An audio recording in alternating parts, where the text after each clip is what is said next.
We heard you haven't subscribed to VHS Rewind yet. Horror, comedy, or TNA, Christopher and Mark cover it all. What are you waiting for? Subscribe now! In a world of mindless movie cliches, one podcast fights back. Critics are calling it profound, epic, free. Prepare to revisit your video cassette memories of the 1980s and 90s. Behold, it's VHS Rewind. Hello and good evening. My name is Mark, and I am talking tonight with Christopher. How are you, Christopher? All right. I do have to tell you that I pulled something in my leg, so I might yelp in pain every once in a while. Well, you know, if you live closer, I wouldn't mind putting my fingers all over you with and some just extra rub. virgin olive oil. But I'm putting heat on, so Ooh. I don't know. Maybe this will... And you have the house to yourself. And I do. It could be a fancy time. It's, getting to know oneself, if you know what I mean. But just wash your hands first. But otherwise, I'm fine. All right. So I'm going to, in the background, you're going to hear some music playing, and it's pretty much a hint as to where we're going with this particular episode. If I could take you back to, I don't know, what year? Yeah, is it 87? 87, yeah. And I'm looking it up right now, and I should have looked it up before. Do you know when the movie was released? I do not. Summer? I'm guessing the summer. It's when I saw it. But let's listen to it a little bit. It's The last fire will rise behind those eyes. Black house will rock. Blind boys don't lie. Now, it's a cheesy song, Hey, but I have it's a to tell great you, song. the soundtrack remains... Yeah, I love it. It's on constant rotation on my iPod. Now, that was Cry Little Sister by G. Tom Mack. No idea. No idea, right? Of course, we were reviewing. Why don't you mention what we are reviewing? Lost Boys. The Lost Boys. I don't know of a Lost movie called Boys. Lost Boys, but The Lost Boys. Directed- I'm sorry, come on. Directed by the Joel Schumacher. Yeah. It's funny, I have so many windows open on my computer because I want to talk about this, I want to talk about this guy, this guy, this guy. There are a lot of big names in this. Not a lot. There's quite a few 80s big names in this.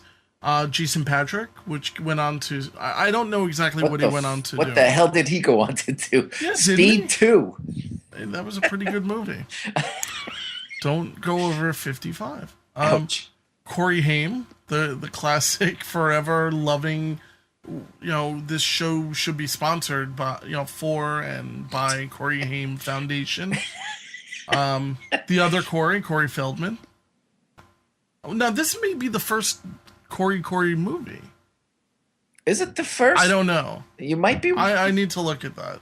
You might be right about that. I know they both made... Corey Haim was in Lucas, I think, before this. I'm trying to remember when Silver Bullet was. That might have been... Well, Feldman I think that was before this as well. I'm looking it up real quick, but it's so funny. When I look up Corey Haim, what pops up right the same year as The Lost Boys? What? Roomies. Of course. I think his first movie was Firstborn. Corey Haim's. Oh, that's right. I forgot he was even in that. Which was not a bad movie. I mean, I don't think he was that bad of an actor. We'll get there, because... Oh, no. Well, you know what? All right. You're right. We have a lot to discuss. We have a lot to cover here.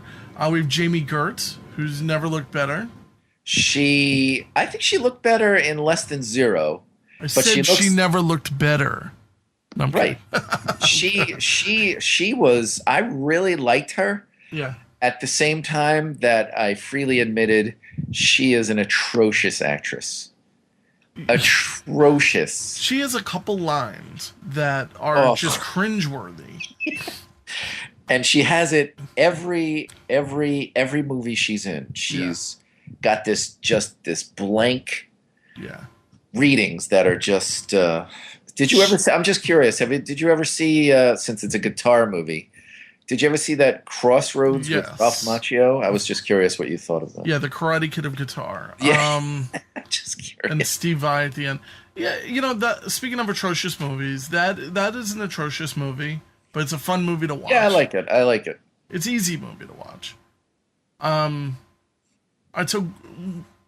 forgot that she was even in that, to be honest with you. There's also Kiefer Sutherland, which I think would be one of the biggest names here because Diane Wiest is in it. And I think this might have been the last time Diane Wiest looked attractive.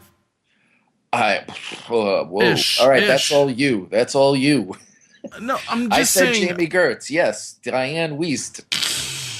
I'm not saying she's like the beauty of the film. But what I'm saying is, I think that it was at this point that she just completely hit the wall face first. She turned old after this movie. Yeah, that's it. Maybe that's it. You know, this is where she shows some level of youth. I know she's been in some Woody Allen movies. I like her a lot. I want to see what else she's been in. I'm just curious. I like her. This is one window I didn't have open because I don't care about the Diane Wiest. But right, lots of Woody Allen at this time. She was in Footloose. Wow, that's too funny. I'm looking here, and you're right that I thought Jason Patric was in more stuff, but he was in with Jamie Gertz, no less. What was that? Solar Babies. I remember Solar Babies. That's really bad. Yeah, it's a movie I would not share with my son. Right? That's not a movie you say, hey, you got to see this. It's a classic. No. And I am into like that kind of.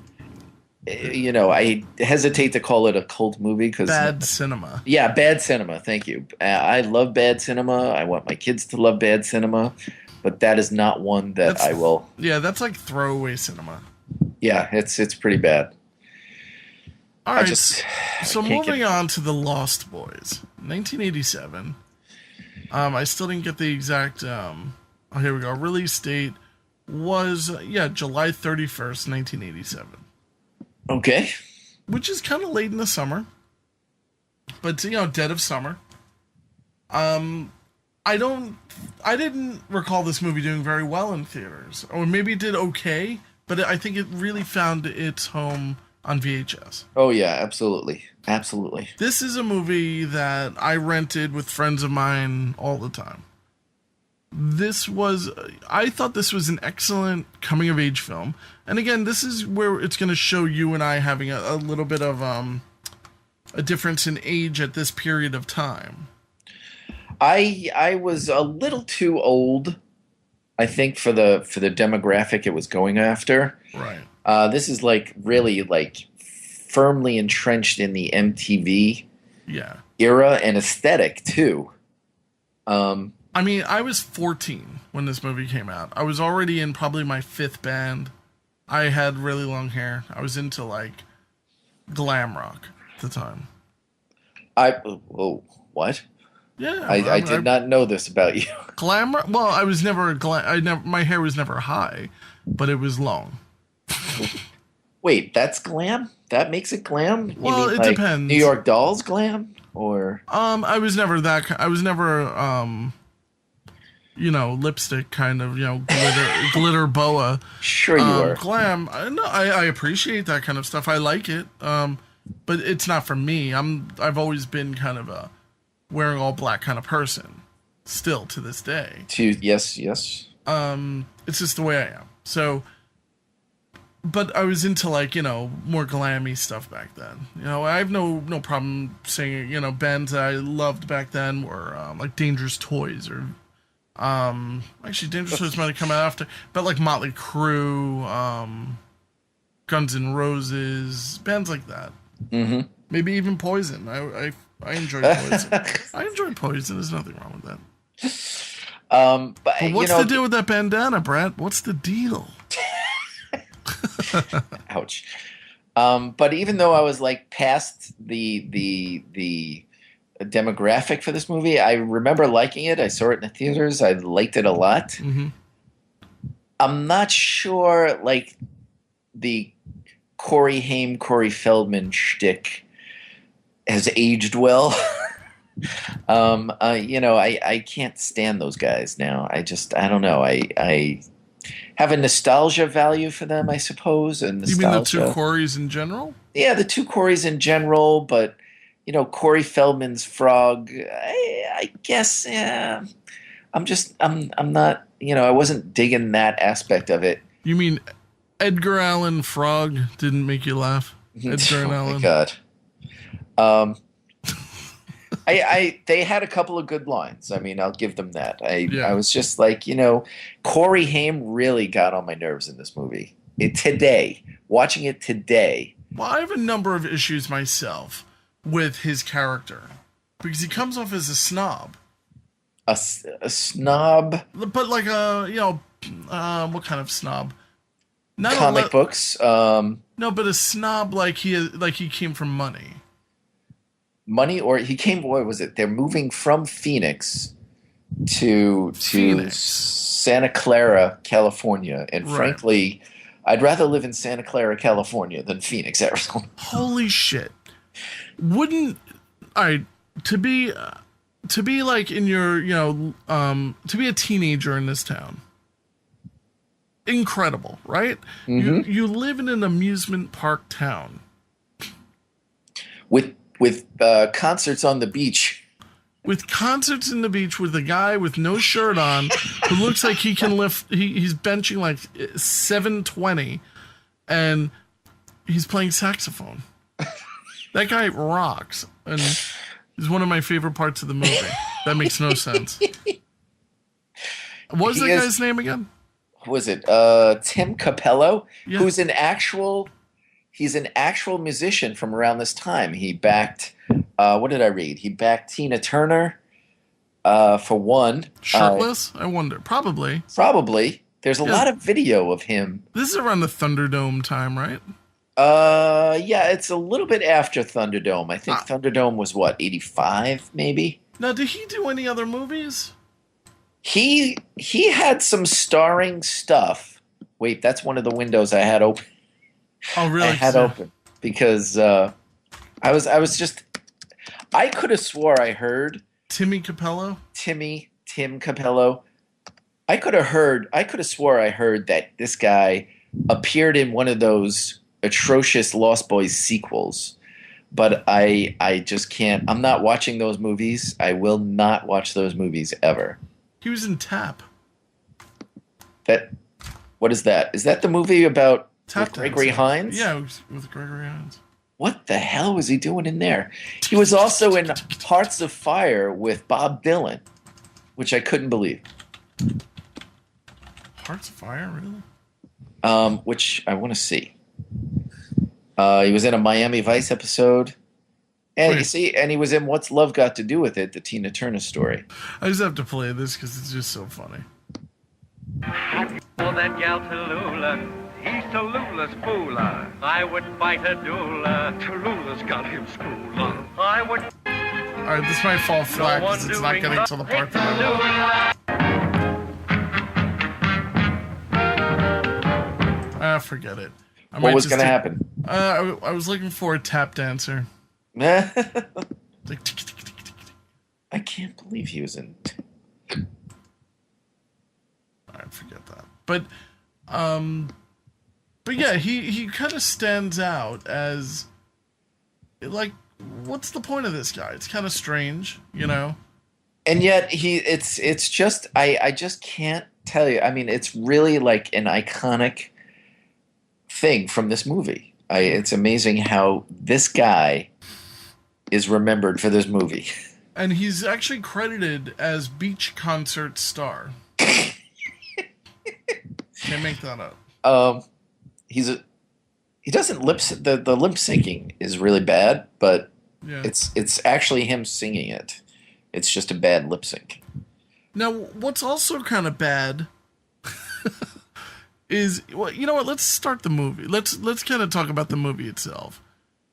Okay, so you want to do the plot? You want Yeah, like let's get us up to the Muscle Singer. So, so Diane Wiest is the mother of Corey and Jason Patric, and she is recently divorced and is moving in with her father, who we did not mention, Bernard Hughes, the great Bernard Hughes. Big name. Who's great in this movie. Yeah. And they're in California, which, okay, you're living with Grandpa, who's a bit of an eccentric, but still, you're living in California, for Christ's sake. And a huge house, right? It looked pretty big. I was like, why is Grandpa in that all by himself? Yeah, well, you find out later that Mom died 8 years ago. But so Corey and Jason Patric go out about the town, and they try to, meet some. This is when they go to the concert. They randomly go out one night, and there's a friggin' palooza going on. This kid, there are comic book stores open all night. On a boardwalk, I think. Yeah, and video stores open all night. Everybody's out. This is a happening town. Like you said, there's this amusement park. The movie starts off great, even before we get to Diane Wiest and family, with a nice kill of a security guard who rousts our vampires. In classic horror showing, in where you don't see the violence. It's just pretty much from the point of view of whatever's swooping towards him. But it's good because the guy's trying to get into his car in an abandoned parking lot, right? And they pull him up into the sky, and they rips the door off. They're pulling him so hard. Now, so the reason they're going after the security guard, though, is because right? I mean, this is because he threw them off the boardwalk. The vampires, right?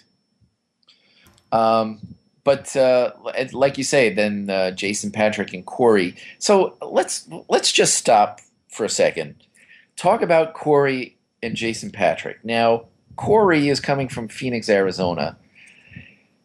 And, he's not the only victim here.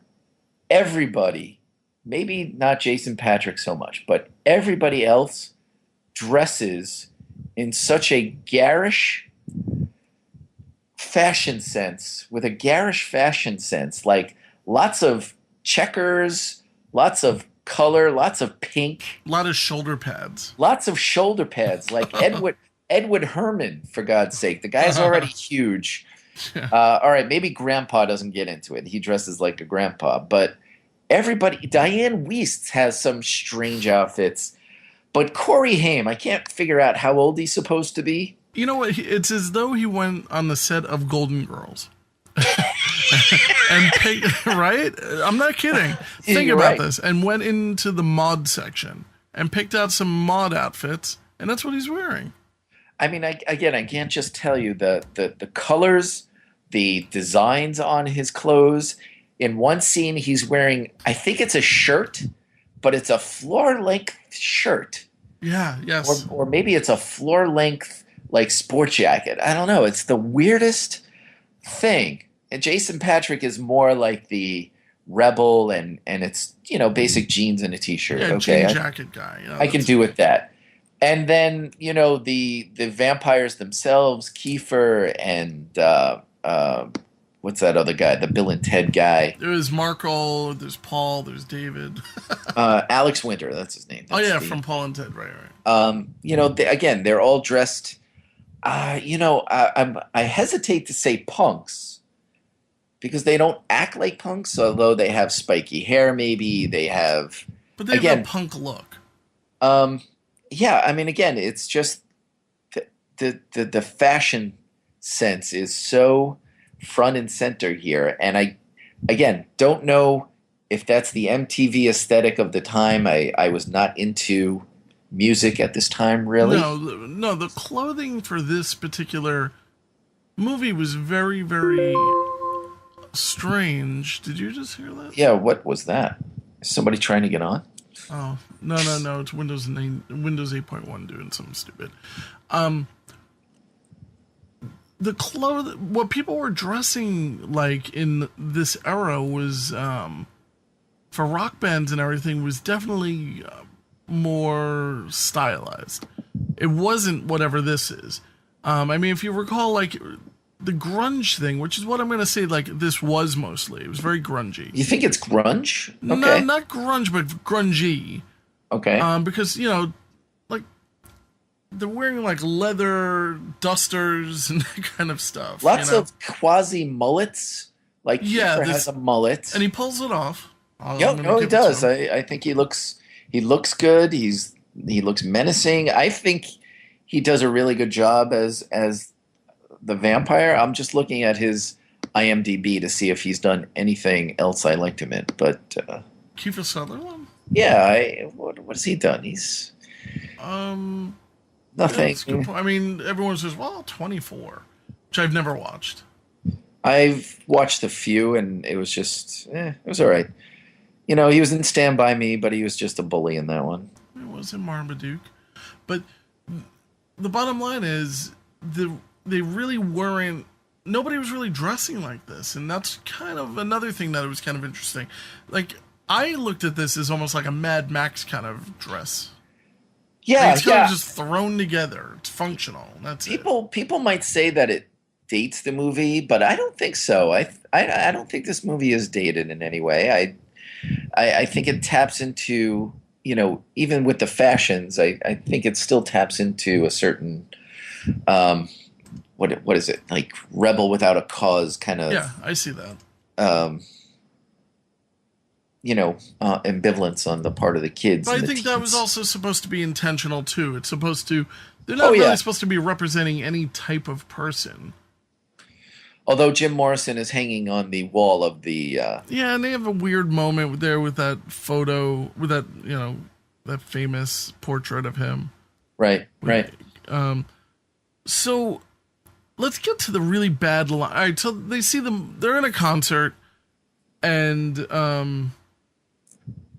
what's the son's name? Michael. It's Michael and Sammy, right? So Michael sees this hot girl from the distance. She's really into the music. I think the Muscle Singer. Yep. So they kind of catch eyes, whatever, and they shy off or whatever. And he starts to go after her. Yeah. And, she's running away, and suddenly she's picked up by Kiefer and his group, because apparently she's with Kiefer. Yeah. But sparks fly between Michael and Kiefer. So I mean, let's talk about everyone's sexuality in this movie. Wait, back up just a few minutes there. She also, is this when he's looking at somebody getting his ear pierced? Do you recall? And No. She's like, "It's a ripoff. I'll pierce your ear." Is that now, or does that come later? Yeah, because I think after that follows the bike race. Right, which is a little bit later on. So I think they separate in a separate like occasion where they're out. Right. There Or was later another. in the night. He runs into her again. Yes, he runs into her again, and that's where Kiefer challenges Jason Patric to keep up on the motorcycle. Right. But she says what her name is, which is kind of hilarious. Star. Right. It's Star, and Michael goes, "Oh, your parents too," and she takes great offense to this. It's like, ex-hippies. And he says that he was almost named like Moonbeam or something along those lines. So, when he says what his name is, she has a very strange response to it. She goes, "Michael, oh, Michael, that's great. I like Michael." It's like, what are you talking about? You have to picture that as voiced by Jamie Gertz. Yeah. In her particular style of delivering lines. Yeah, I kind of wish we had that clipped. I know. But we'll add it in post. Yeah, well, we won't. But you can imagine. So yeah, he's walking with her. They run into all the motorcycle guys. Kind of come up, and Kiefer Sutherland, I think his name is David, says, Yes. "Where you going, star?" And basically she gets on his motorcycle, and Michael says, "I can't beat your bike." He says, "You don't have to beat me. Just keep up." And that's where the next song starts. Yes. Which I forget the name of exactly. That's the one. Isn't that the one where it goes sailing the night, lost in the shadows? Yeah, Lost in the Shadows. I love the soundtrack. What? It's No, me too. I didn't realize I liked it as much as I kind of did. But here it is. I'm just going to play a little bit of it.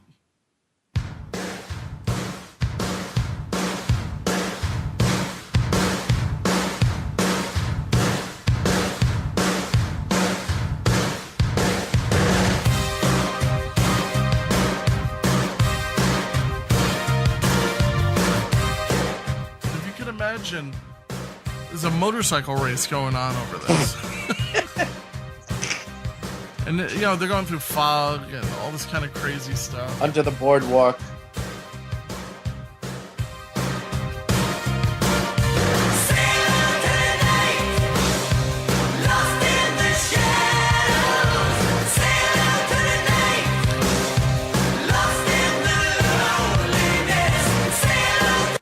It's a great song. And again, I maybe it is dated in the sound with the drum machine and I don't know if there's a synth there, Yeah, there's definitely a synth there, but I don't know. I sorry. still love it. I still love this entire I soundtrack. was gonna play the clip you wanted me to play before. It's a little What, bit. Sax Man? No, the clip of with People Are Strange in the beginning. Right? So this is in the very beginning of the movie, but it gives you an idea of how they, kind of talk to each other and how they kind of bring in these kind of interesting music. But what were you gonna say? I'm just as you play that song, it's over the credits, which are showing all these missing persons flyers. So again, it sets a scene and it introduces the family to the denizens of Santa Clara. Which actually looks like a really great place. But I would live there. yeah, me too. It looks pretty nice. All right. Hey, we're almost there. What was that smell? Ah, that's the ocean air.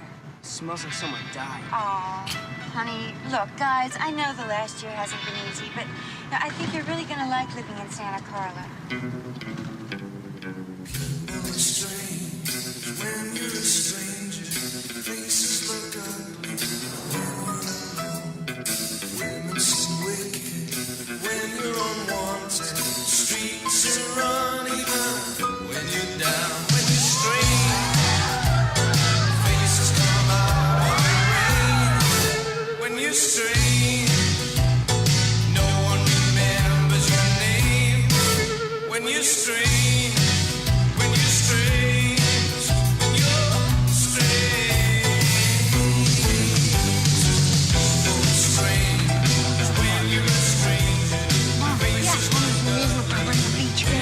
Kids to get something to eat. Is there any jobs around here? Nothing legal.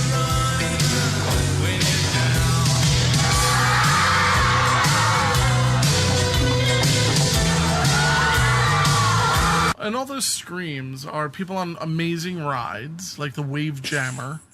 And I want to The go. Wave Jammer? Like, it's amazing. This place looks awesome. And they're all bummed out that they're moving here. I don't understand white people. I don't get white people.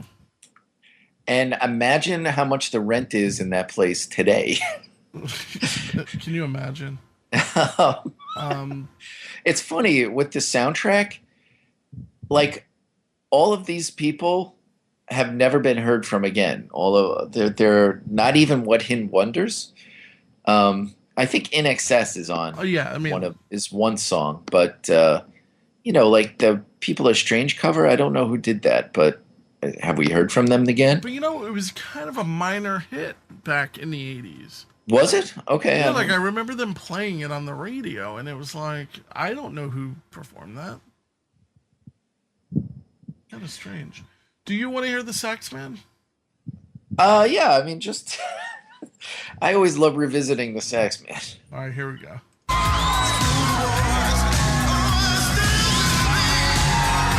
And the crowd is way into it.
When they show the actual crowd, it's very interesting to see some of the people in the crowd. Nobody matches. Like, no, They're banging their heads. Like there was one. yeah. And there's one guy who has a huge mustache. I don't. He just doesn't fit in at all. That whole intro from before kind of reminds me of Portlandia. I don't know if you ever watched that before. You know, I haven't watched that at all. I think actually. you'd enjoy it. I mean, aside from the fact that it has nothing to do with anything like this, but the intro to it kind of has a similar feel to it, like they're showing like the people of Portlandia, The weirdos. or rather Portland. I'm sorry, So, the weirdos, exactly. um, And then your next cue is kind of funny because it's the "Cry Little Sister" song over the sex scene, which I thought was a very hold on, where's the? I mean, actually, we can't get to that yet because there's quite a lot to discuss. right. So, Also, the motorcycle race that was going on, it's kind of like the Phantom Menace pod race. This is the way I felt. And I did like the song a lot. And then towards the end, they're saying, "How far are you willing to go, Michael?" right, because then they take him back to their lair Yeah. and taunt him, like psychologically. They give him some weed, and then they make him drink some wine. That's not Put wine. that in quotations. Put that in quotations. Well, this is a famous scene before the wine where it's like, They're eating Chinese food. yeah, they're eating Chinese food, and he's like, "Here, have some rice, Michael." And he's saying, "No." It's like, "You don't like rice?" And saying, "How could 1 billion Chinese people be wrong?" Like, it's such a weird, tense character that Kiefer Sutherland portrays. So he's eating the rice. And he goes, "How are those maggots, Michael?" What? And he looks down, and they're maggots in the Chinese food container. I mean, our biggest fear after seeing this scene for the first time. And He throws it down. like, ah! He's like, "It's only rice, Michael." and then the egg foo young. Yeah, he goes, is worms. "Have some, it's like, have some worms." And it's like, and they're making a sound and everything. It's like, blah, blah, blah. He goes, "No, wait, don't." Like, why does he care if he eats worms or not? And even the way he ate it was kind of weird. Eating the noodles, I thought it was kind of strange. Also, did you notice the Munsters Go Home poster in the background? Yes, I did. I had that note here. Now, well, I do have a question about Sammy's room. Right. And why does Sammy have more pictures of men on his wall as opposed, I think there was one lady there, but one is definitely Rob Lowe. Is that Rob there's Lowe? There's one Rob Lowe, and then there's another person who it's definitely a boy or a man. No, I thought it was Christy McNichol. No. I wrote down, who is in the background? Christy McNichol? Ouch. I don't know who that is. Exactly, a boy. But then out of nowhere, his Reform School Girls movie poster. I made a note of that too. I wanted that. I would That's a love cool poster. And he has the watch clock on his wall, and I actually had that same one. when I was a kid. Oh man, that's So I thought his room is kind of funny. You know, it's kind of interesting. kind of bizarre. Kind of like, why? So as you said, they give wine to Michael, which is Star comes over. What? Are you as close? Well, you don't have any siblings, do you? Yeah, I'm the youngest of 5. Oh, do you have a brother? Yeah, 2 brothers, 2 sisters. Are you as close to your brother as Sam is? No, but I wish I was. Really? I wish I had a brother like that I actually cared about. You don't think any of them would help you fight off your vampirism if you were to? No. Okay. I don't know. He just seems awfully clingy to his brother, but He's a again, younger brother. yeah, I guess maybe, given the situation, all right, maybe. No, and they never talk about what happened to Dad. They got divorced, but right, they don't. Where is he though? Right. You know. And No you know, calls, no nothing. what about that one jab where you're the only person in history who's ever gotten divorced and didn't better their situation? Yeah, or didn't get any money out of it. It's kind of messed up statement from your father. Also, I noticed Haim was laughing a lot under his breath throughout this entire movie. He does that every movie. So you think that might be a kind of a Tourette's type of thing? He was well into the drug habit by this point. You think so? Yes. Well, we do have this one thing with Corey in the bathtub, which I don't get why it had to be in there, but it always made me laugh. Again, not sure how old he's supposed to be, but let's say he's, I'm trying to think, 14? Let's say he's 14. Yeah. I don't take baths at 14. And he tells him to go take his bath. Right. and he really, really enjoys it without playing with himself. I mean, he's just having fun in the tub. And the dog. Singing along to I used to know the name of this song. Well, I'm going to play the scene while you think Oh, okay, about you it. have that? Okay. Ready? Yep. Might not be an exact thing. Michael's going through transition of becoming a vampire right now. Right. There he is. I'm a lonely boy. I ain't got a home. I've got a voice. So, it actually continues. I'm just going to let it play, and I'm going to talk a little over it. Now, the dog, is it Nanook or Anuk? I think it's Nanook. Because Anuk is the name of that John Belushi movie. That was that like cursed haunted. one? Yeah. Excuse me.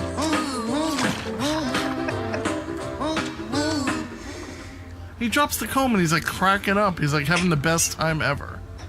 He's like my 7-year-old in the bathtub with bubbles.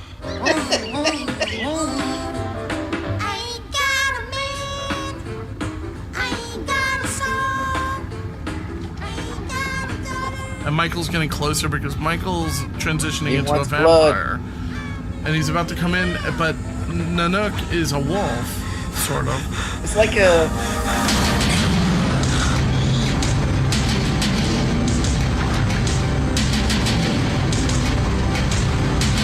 Killed him.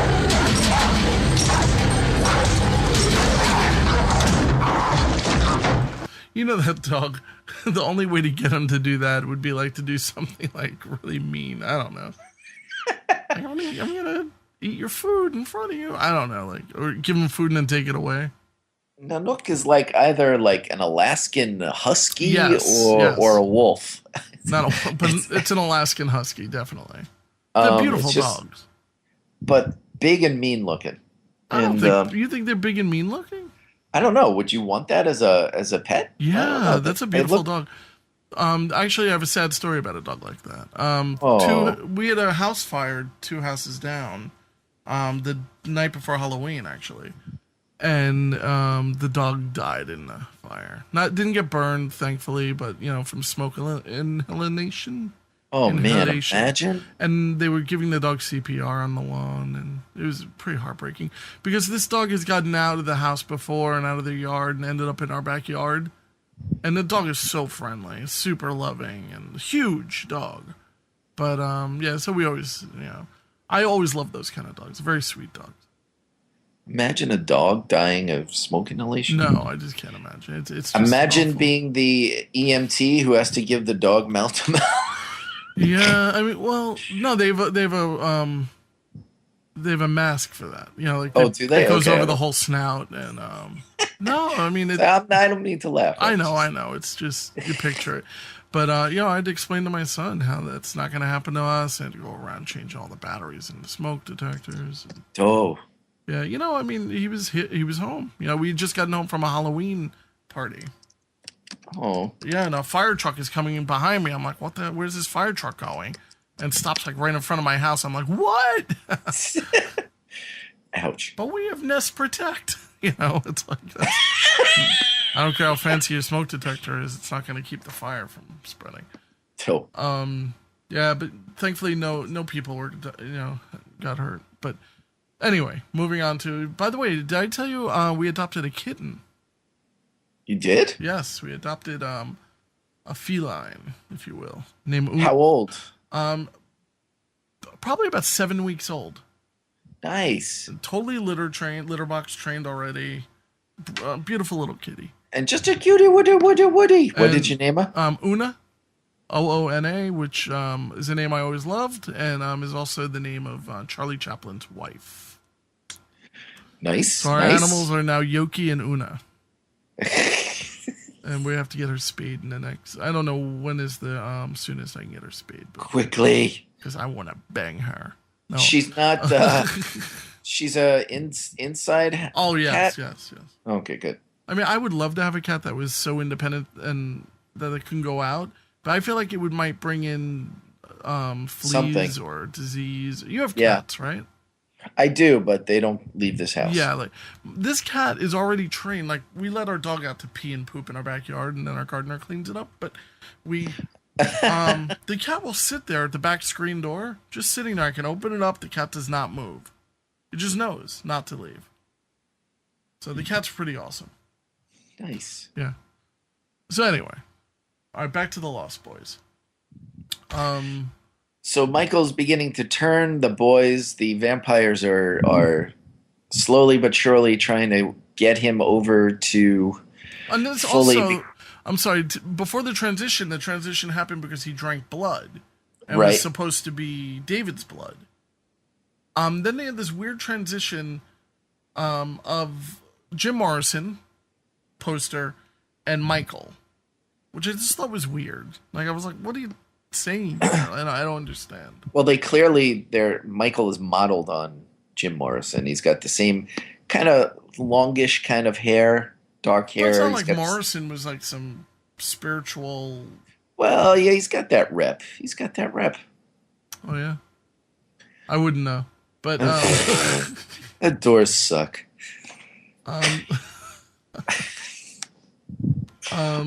let's see. You know what else is... All right, so what happens after this? He basically realizes that Michael is becoming a vampire. The Frog Brothers gave Sammy a comic book to read to protect himself, Right? saying all Right. vampires must die, I think. Yes. And he's like, I don't like horror comics. I don't like horror comics. You're so gay. Yeah, he goes from like being an 8-year-old to like maybe a 14-year-old almost instantly. And then back again. Yeah, it's a weird character. And I don't know. I think it's this scene where he's trying to calm down Michael, and Sammy's calm, but all of a sudden, and it might not be until the next day, Michael starts floating, Yes. and he goes out the window.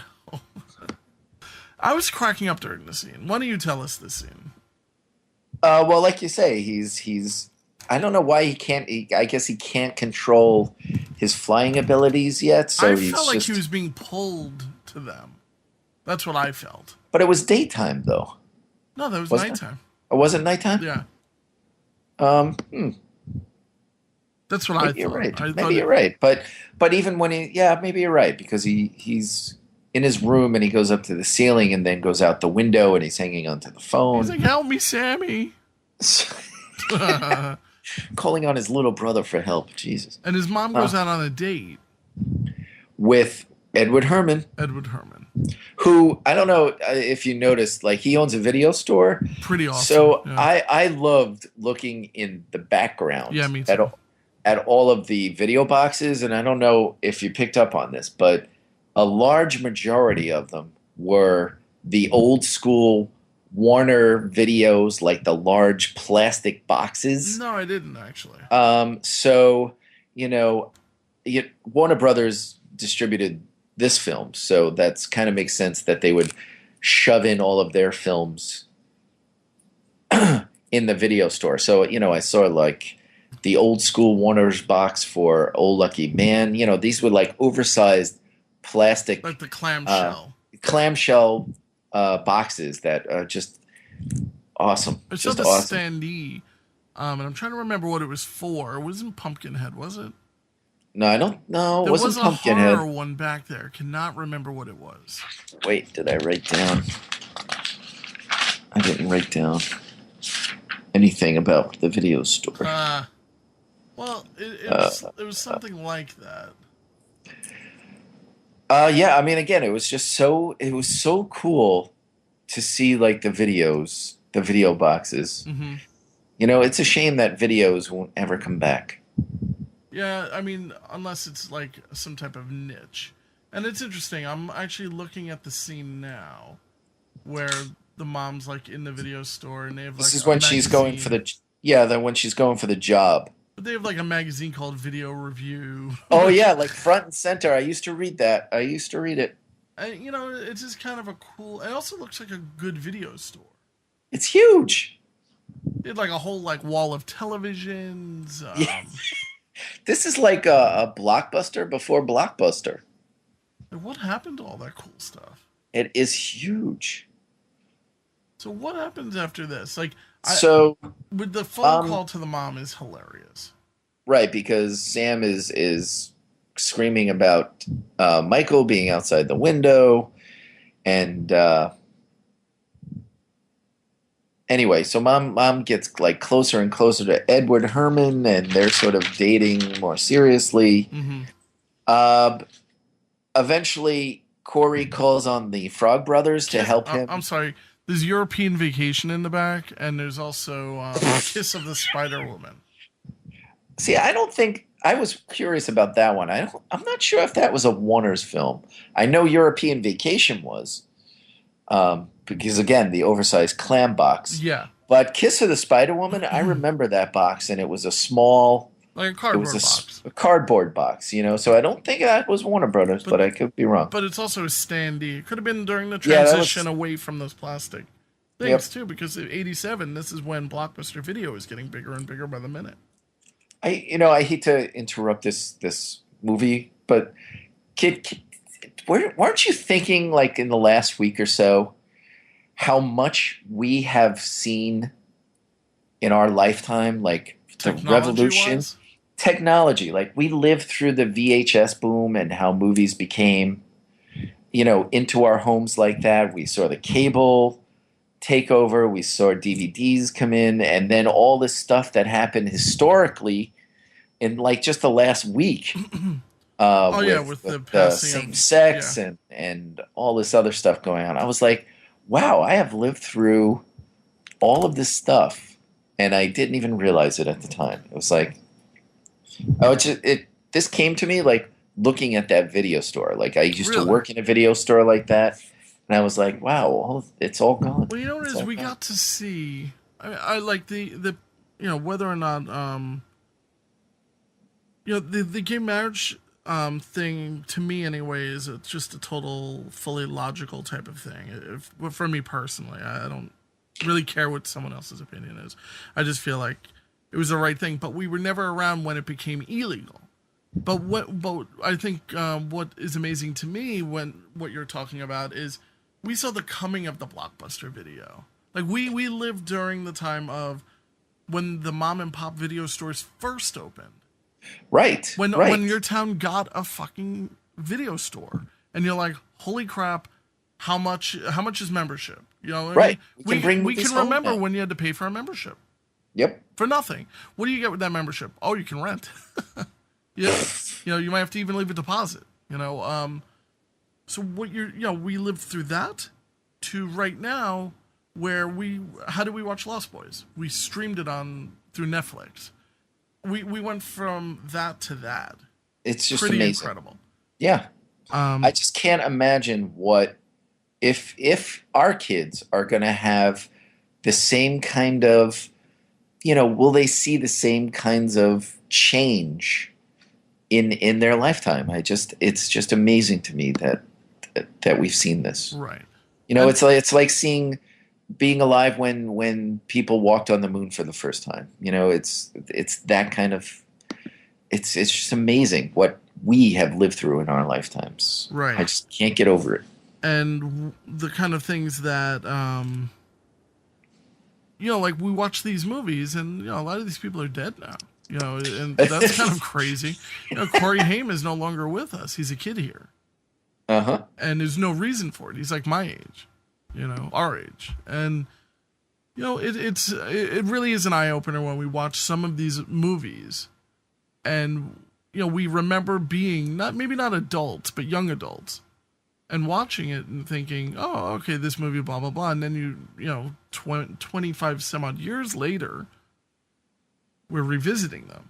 And, yep. It really kind of, it blows one's mind. It really does. And again, it was just those VHS boxes that really just put me into like, wow, I can't believe how much life has changed during my lifetime. It's just amazing. I remember when remote controls were wired. I remember when video games were like bloop, bloop, bloop. Yeah. Or Breakout when it was like boop, boop, boop, boop, boop, boop. I remember arcades. And they were only a quarter. Yeah. I remember owning a black and white TV. So I thought the whole scene with Michael floating up was hilarious. When he calls the mom on the date and he's screaming and it's like, don't listen to him, Mom. And he starts screaming, and I feel as though Corey Haim may have really acted like that if it were in real life. Screaming like that to his mom. I think he would as well. That's why he's annoying. But what took us to the next, what got us to this point is the one of your clips, the sex scene, which I thought was it's almost comical, I'd say. Yes, it is. I mean, it's just so highly the direction by Joel Schumacher. I mean, this is clearly his best movie. It's certainly my favorite of his movies. I think it is his best. I'm trying to think of what else he's done. He's done those atrocious Batmans. He's done Falling Down with Michael Douglas, which I kind of liked. Actually, I haven't seen that in a while. But here's the shit! What? He did St. Elmo's Fire. What am I saying? So, Sorry. There you love go. that movie. Sorry. You were just saying that you love that movie. I do love that movie. Yeah. I think it's great. Better watch your mouth. So here's the Lost Boys sex scene, but I'm playing it because the music is good, and that's it. So here we go. What's happening?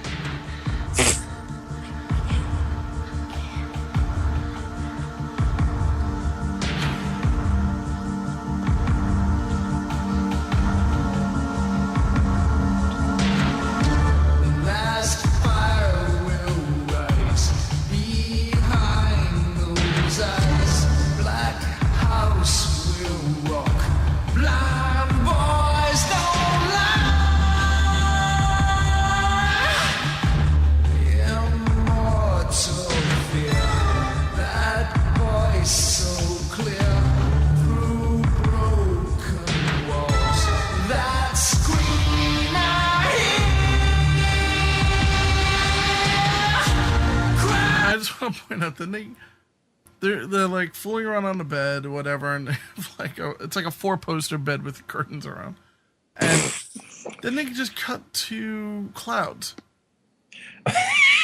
which I don't get. It's a sexual metaphor. I don't know.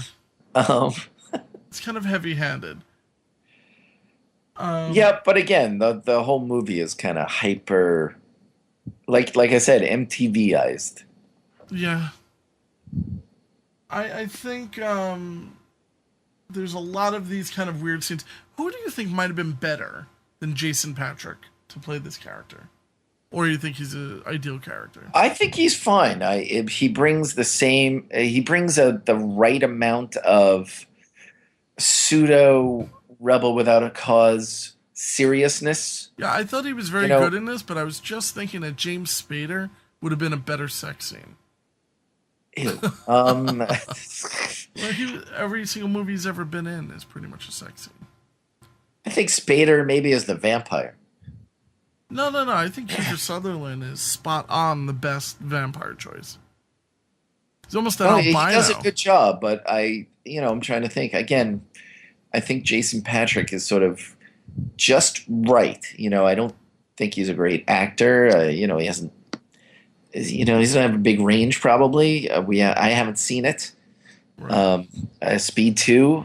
He's got no personality. Like, you put him in that kind of movie, which is a popcorn kind of thing, and he still has the same pseudo serious actor rebel without a cause thing, and it doesn't work, and it falls really, really flat, and he's not an engaging personality. But here it kind of works. It works. Okay. What else do we have? We have Then the Frog Brothers launch their initial attack on the vampire's lair. So we get some good. Well, he calls up the Frog Brothers, right, and Corey? Do you remember the first piece of advice they give Sammy? No, what? Kill your brother, Kill you'll him. feel better. Oh. I like the Frog Brothers. They were funny. No, they were good. It's a shame that the other one, what's his name, Jason Newmason or something like that, he gets such short shrift. And Corey Feldman gets all the, everybody remembers Corey. But I thought the brother, the unknown brother, was just fine in this. Yeah, he's but the one who he didn't have a comes name, out. Was he Edgar, or was the one is Edgar Allan, and one is Edgar and one is the Allan? I don't know which is which, but yeah. You remember the dinner scene? They that I think is really funny. Yeah, it is good when they have Edward Herman over because they think he's the vampire. So they keep tossing things at him, like they put garlic on his pasta. They say it's Parmesan cheese. Yes. And then I think they throw water on him, the holy water as well. Yeah, and they go to a church to fill up a bathtub full of a water. Bathtub full. There's no way they could have brought home a bathtub full of. But anyway, you go with it. You go with it. Yeah, and like I say, so the Frog Brothers launch their initial attack. They get one vampire, but they barely get out. So they have to plan for the evening when they're going to be attacked by the remaining vampire clan. Yeah, they go to the lair and they find Marco, and they stab him right through the chest. Right through the chest. And yeah, I mean, I thought that was kind of a cool scene as it's getting darker. Yep. Grandpa leaves. Grandpa had that weird horn. He's got a date. Yeah. It's like dying.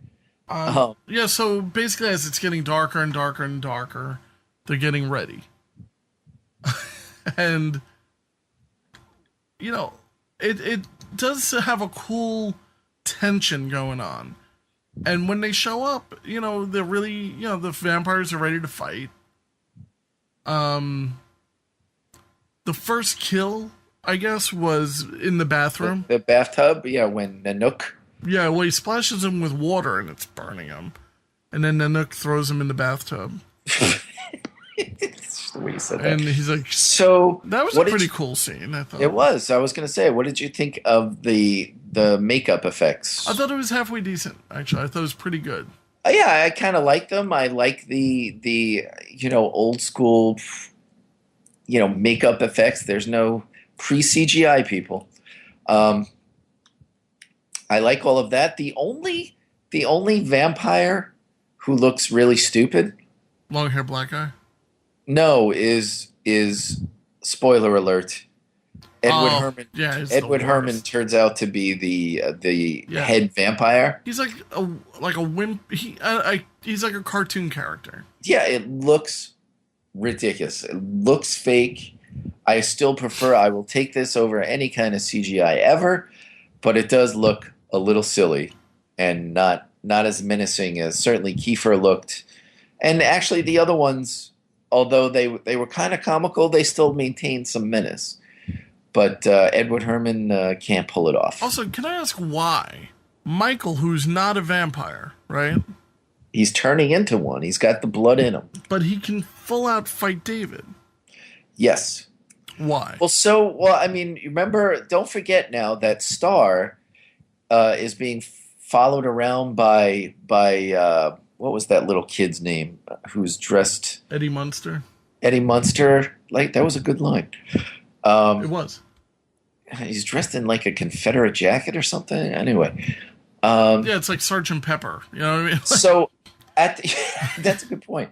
So at the end, when all the vampires are attacking, this kid also vamps out, has the teeth and everything, and I thought he was going to attack, but he doesn't.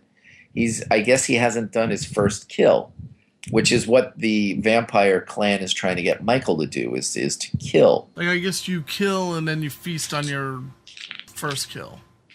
Right, and then you turn into a full vampire. But for some reason, even though he hasn't done his first kill, Michael can fly and has super strength. And defeat David. And can defeat David. And I feel as though he killed him too quickly. On Antlers. It was, yeah, I mean, all of them, though, were dispatched really kind of quick, I thought. The one vampire, they go to shoot him with a bow and arrow? Bow and arrow. Yeah, bow and arrow. You miss, sucker. I was like, oh, cringe. All right, bad actor. Then he shot him with a bow and with the arrow, and it went through him into a stereo. Death by stereo. Death by stereo. See, some of the comical stuff really works, but some of it, not a lot of it, but some of it does fall kind of flat. Yeah, but the fight between David and Michael was very good, but there was one line I thought was very funny. When Michael goes... Wait, let me think. Wait, let me think. I'm trying to see if I can remember. It's more cringeworthy. Oh, where he says, "You were trying to turn me into a killer!" No, but that's good too. Okay. He goes, "Are you afraid to face me, David?" And then he yelled, then he lets out a big, "Huh?" Do you remember that at all? I do, He goes, I do. "Huh?" Yes. Let me see if I can find that. Yeah. Wait, here's like the It's like 124. It's in that area. here's the Eddie Munster line if you want to hear it. They're awesome monster bastards. The meanest, the baddest.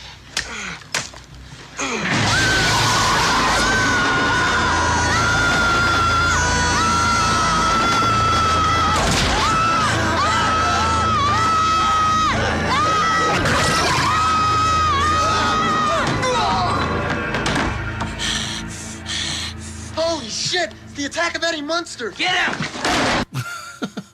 And this is kind of a funny line where she's like, he's just a little boy, and he's like growling. Stop! Get away from him! You just stay away from him! He's just a little boy.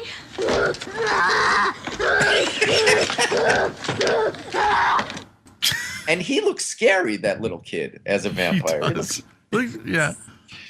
And the next scene is basically David coming and swooping in on Michael.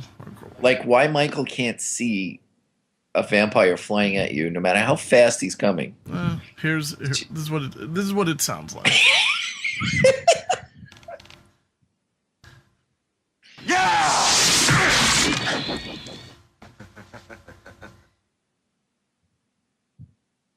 Here, I think this is the part.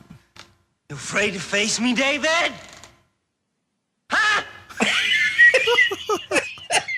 Like, what is that? Huh? It's almost like kind of a Brooklyn thing to do, right? Huh? Hey. I'm not putting down Brooklyn. But I'm It must saying be it's a little bit of a more of a Brooklyn thing. It must be a Phoenix thing because they're from Phoenix. They're from Phoenix, my ass. They wear sweatshirts in California. They own Ouch. sweatshirts. Good point. But yeah, this house looks like a big clubhouse. It's weird. All right, it looks like a big tree house that somebody built. So yeah, that's pretty much the end of my notes. They end up confronting what was his name? The vampire who's in charge of everyone. Who? Edwin Herman? Yeah, Edwin Herman. Do you remember his name? I don't. Max. Yeah, Max. Yes, that might be the dog. No, but No. Is it? No. Well, nonetheless, Max, the video store owner, kind of a weird. He ends up having. Well, why don't you tell us how this all kind of sums up? So, Diane Wiest was out with Edwin Herman. I think his name is. It's Max. I told you. All right. I just looked it up. And they get a call from. Well, she's saying that the boys were telling her these crazy stories, and for some reason they show up at the house just as the battle between David and Michael is ending, and that's when it's revealed that Edwin Herman is the head vampire, and all he wanted was to.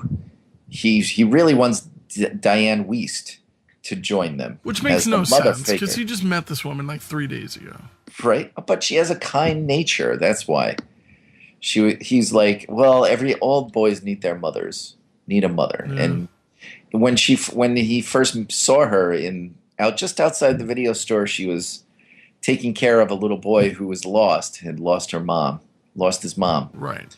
Until she eventually shows up and there's a real bad mother for you. But anyway, so he's like, oh, you have a really kind spirit.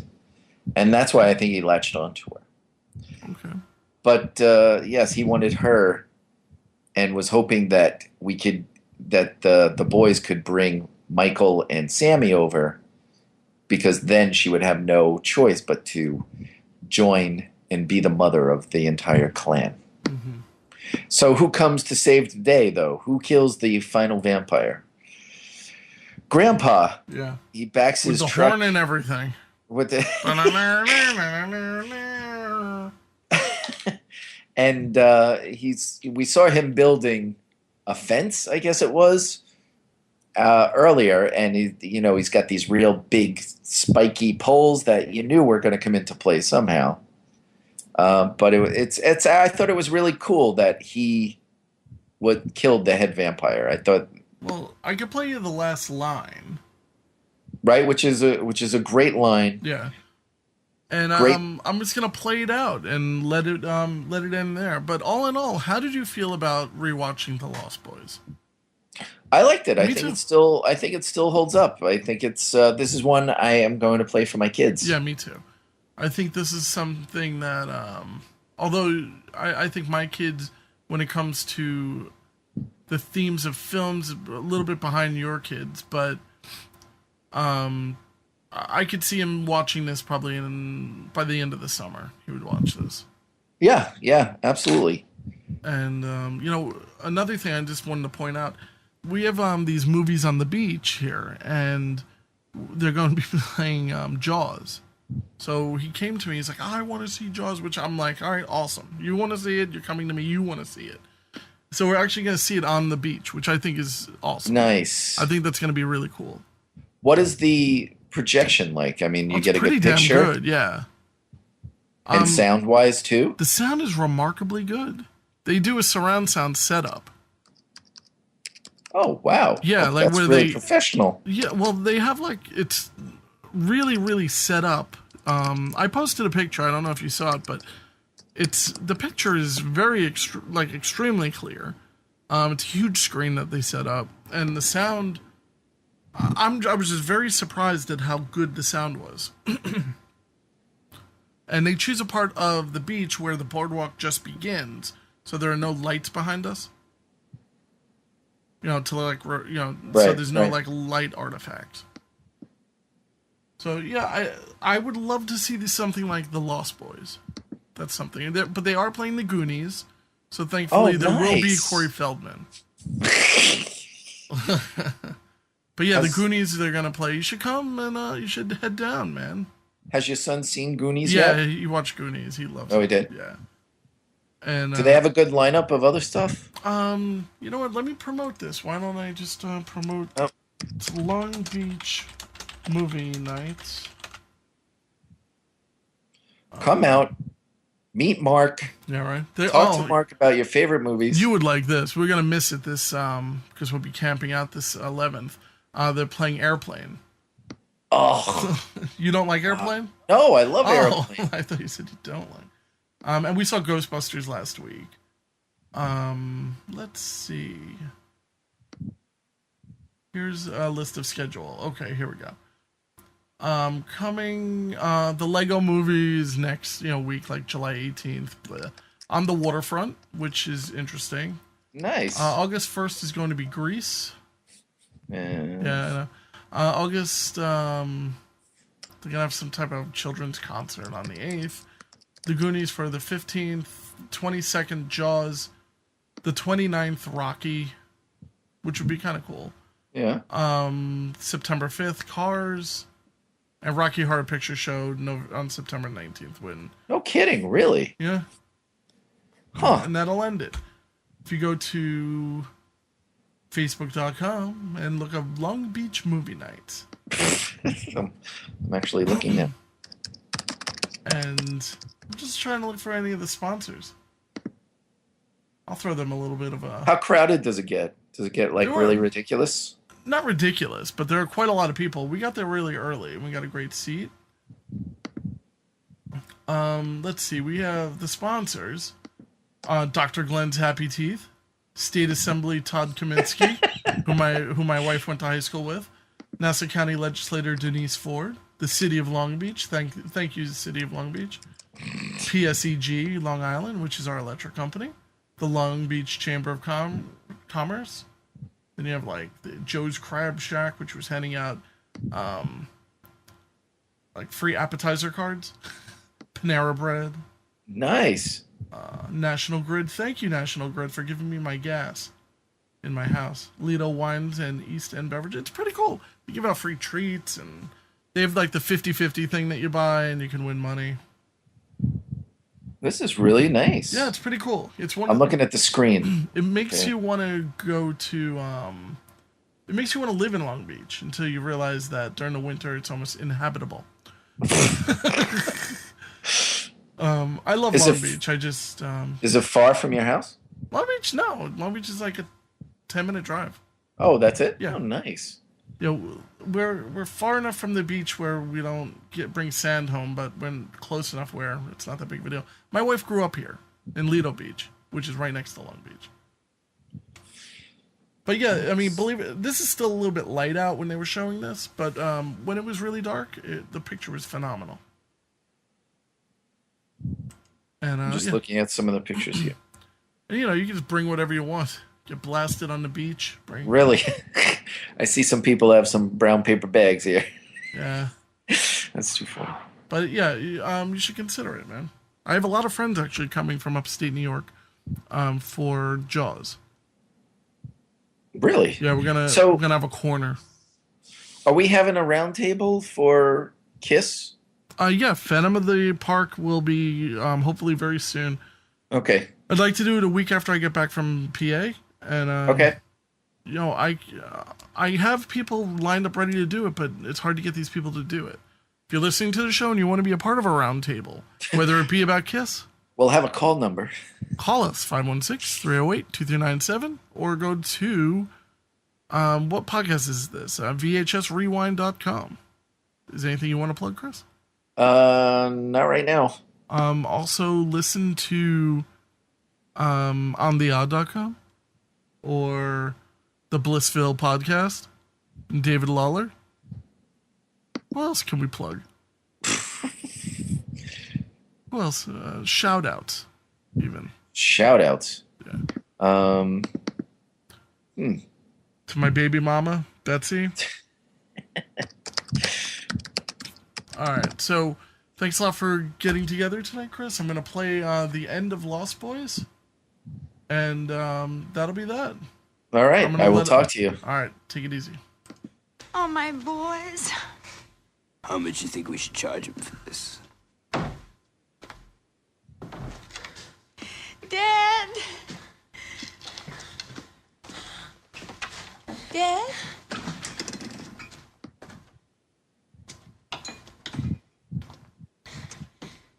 Dad, are you all right?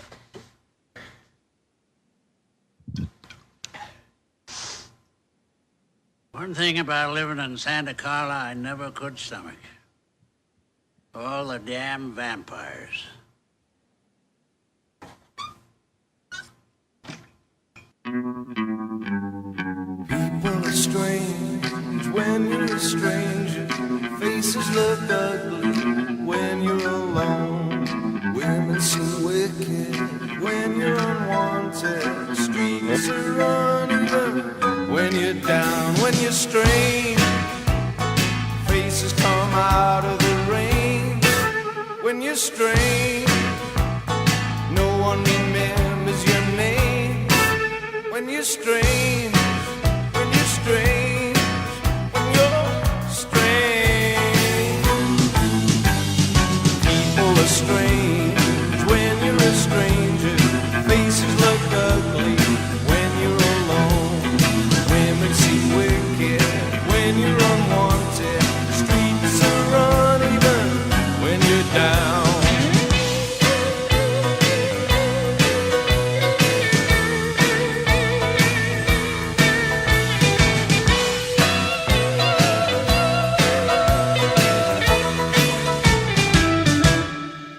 When you're strange, faces come out of the rain. When you're strange, no one remembers your name. When you're strange, when you're strange, you're strange. Yeah.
People are strange when you're a stranger.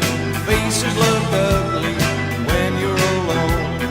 Women seem wicked when you're unwanted. Streets are uneven when you're down. When you're strange, faces come out of the rain. When you're strange, no one remembers